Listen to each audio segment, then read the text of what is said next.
Dîsa başeke. Erê rindê rinda min, delal poz bilinda min. Him fener û finda min, li bajar û gundê min.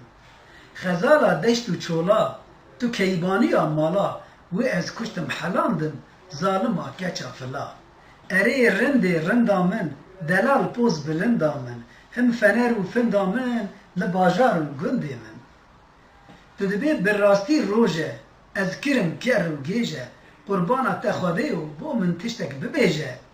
Erê rindê rinda min, delal poz bilinda min, him fener û finda min, li bajar û gundê min.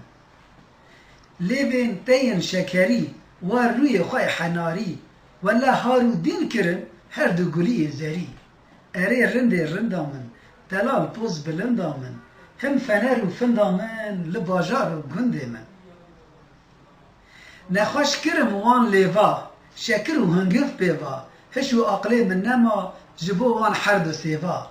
Erê rindê rinda min, delal poz bilinda min, him fener û finda min, li bajar û gundê min.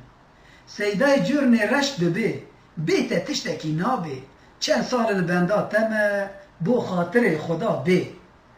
Erê rindê rinda min, delal poz bilinda min, him fener û finda min, li bajar û gundê min.